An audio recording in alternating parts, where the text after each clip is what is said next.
What is going on, everyone, and welcome to another episode of Jump Ball with Josh. I'm your host, Joshua Messe. Hope you all are doing well, enjoying the All-Star break.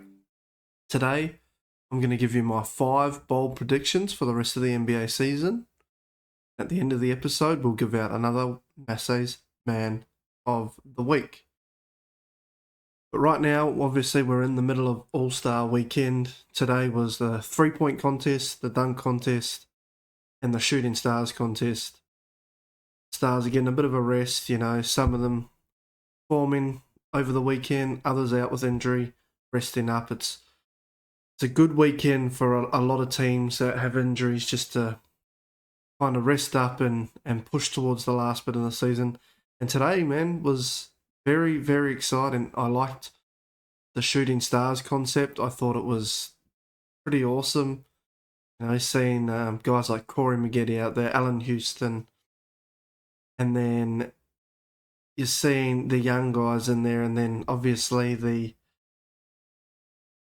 internet personalities like Drewski doing the passes for Team All Star.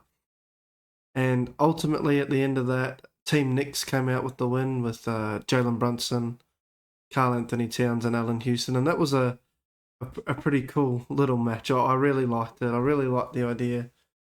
They had the father-son team of the Harpers. And yeah, really cool. So that's a big dub for the NBA. 3-point contest, man, that lived up to expectations. Con Knipple came out firing. He had Donovan Mitchell had a good rack. Devin Booker ended up winning the first round with a 30, I think.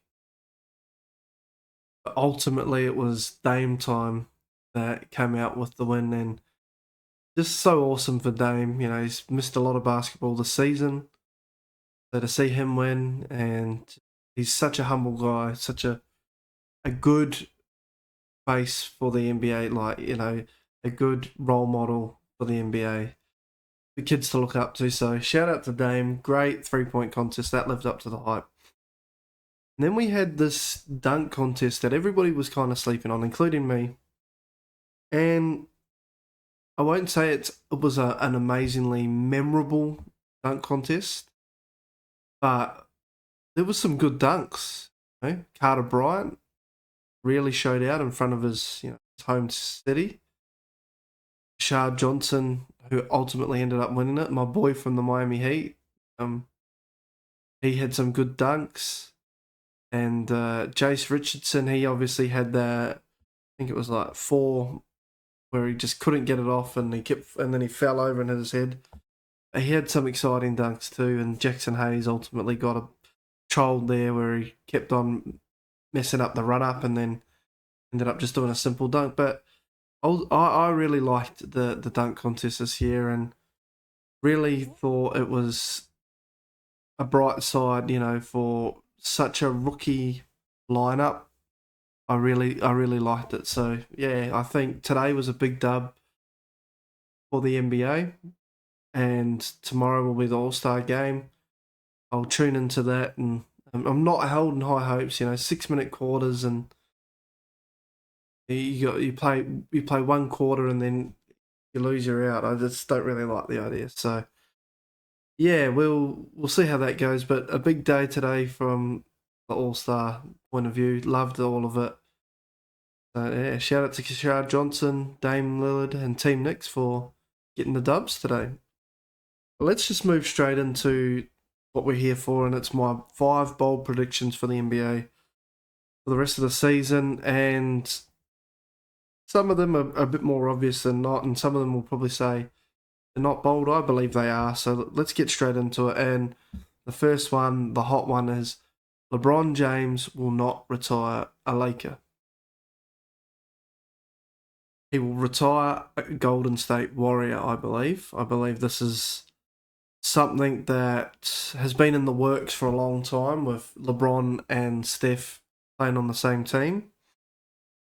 Close to home for him, he's got all his family in LA. And you kind of look at it, I think going into the off season, Draymond has always talked he wants to play with LeBron, and he also wants to win. Steph wants to win.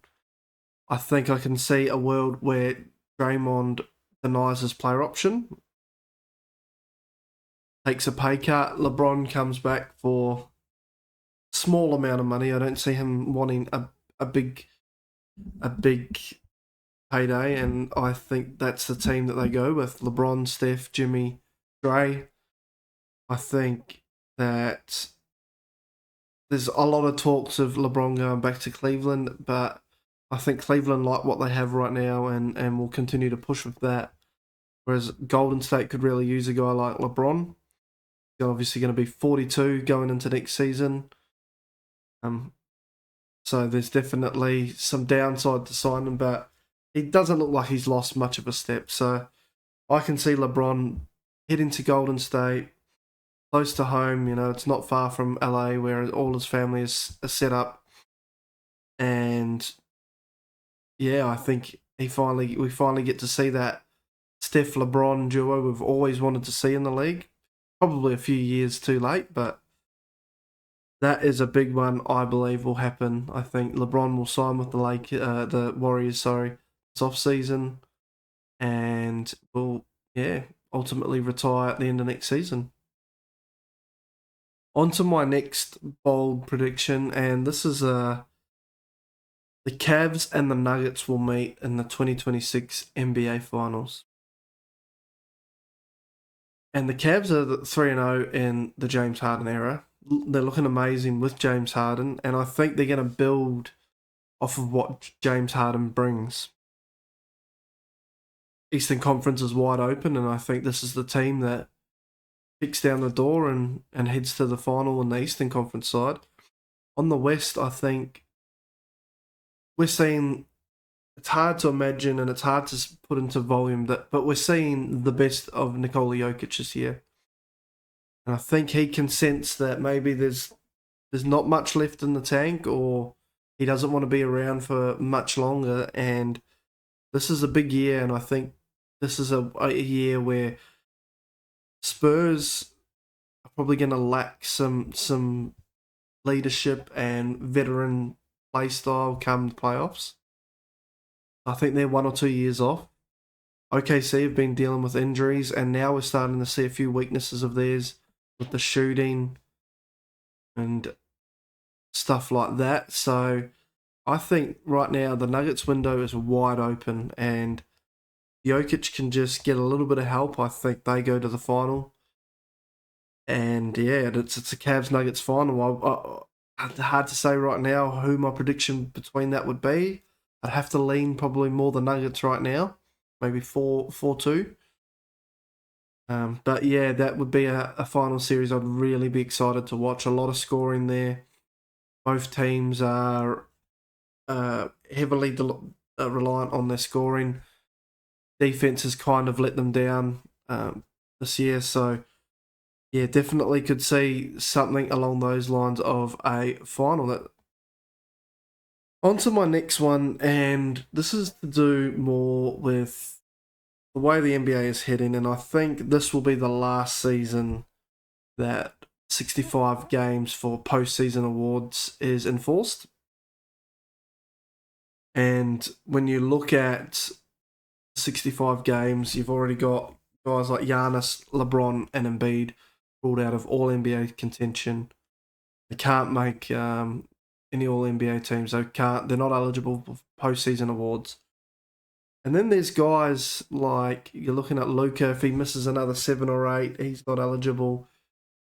Steph's almost not eligible. Wemby's almost not eligible.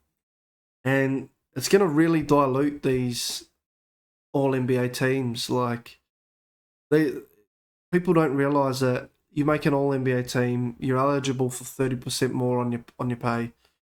And that's what these stars want. They obviously want to get paid. That's what they're there. They love to play basketball and they want to play basketball, but they're also there to get paid.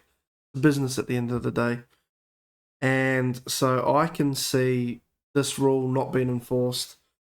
And it's no disrespect to these guys that will be coming through, but at this rate, a guy like Jalen Johnson would be making an All-NBA third team.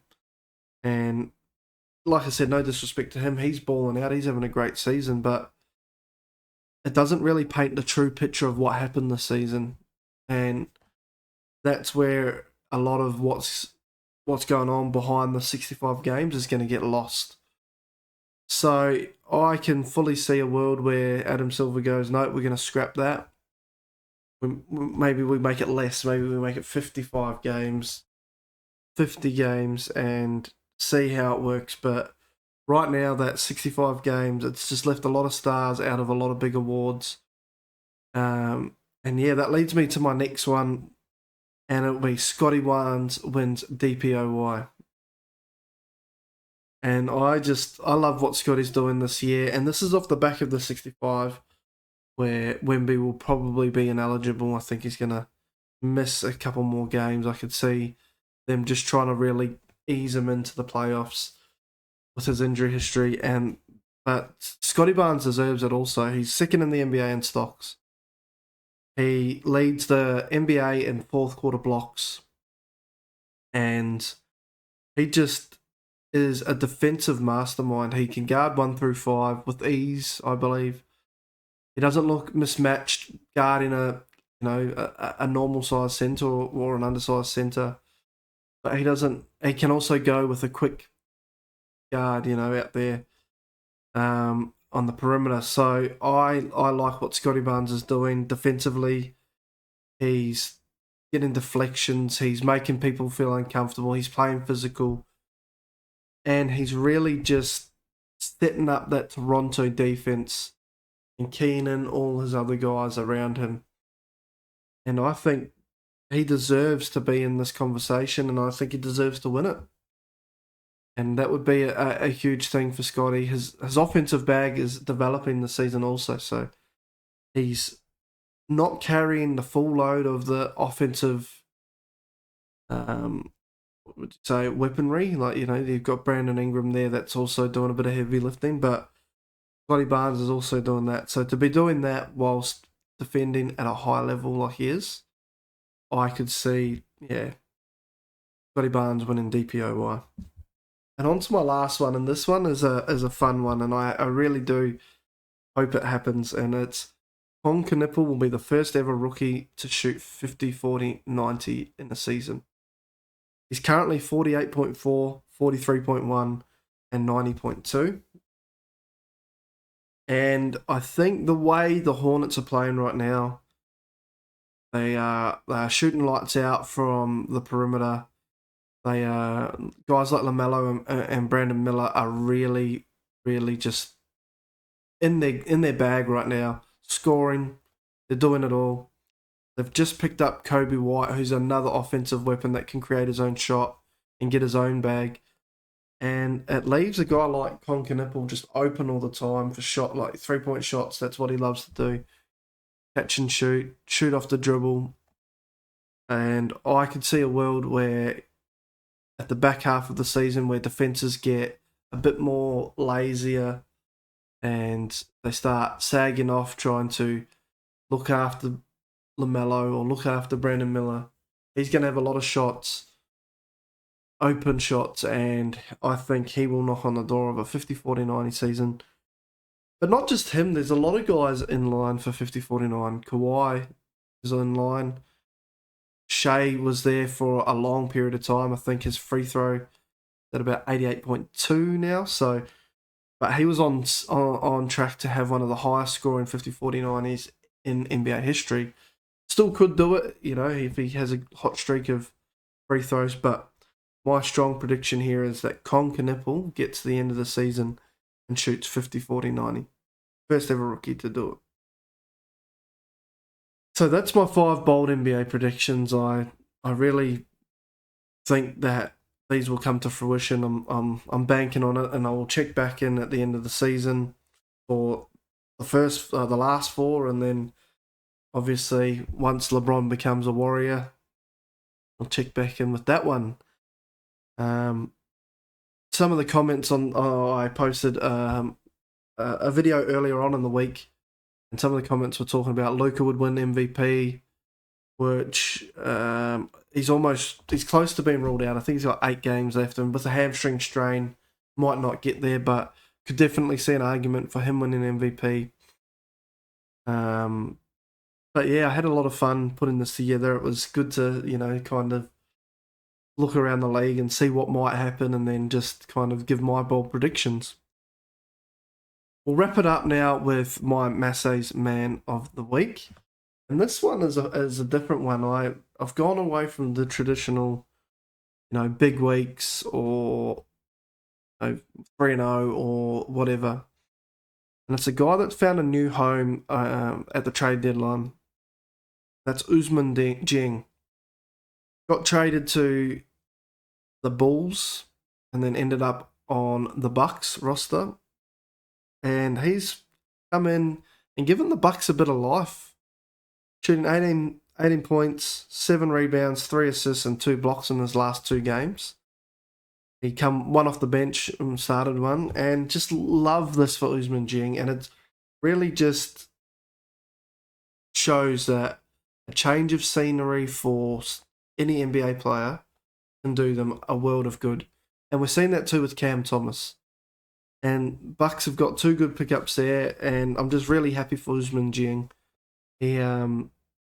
He was in jail there in OKC, didn't get a lot of playing time. He was playing like 4 minutes a game. And now he's come out and he's just ready, and that's the sign of a good NBA player. That's someone that's ready. Situation changes and they just come in and they just hoop. So good on him. Keep doing what you're doing. Pushing those Bucks, they're going to get Giannis back soon, and Bucks could be back into a playing spot with the way that these guys are helping out. Anyway, that's all for today. I hope you've enjoyed everything. If you do, make sure you subscribe and put the notifications on so you don't miss out on any further content. I'm here every week. I do shorts and small videos during the week. Just make sure you like and subscribe. It's a free way to support the channel and make sure that you help me keep going. Anyway, I hope you have a good week. I look forward to talking to you again next week. Peace.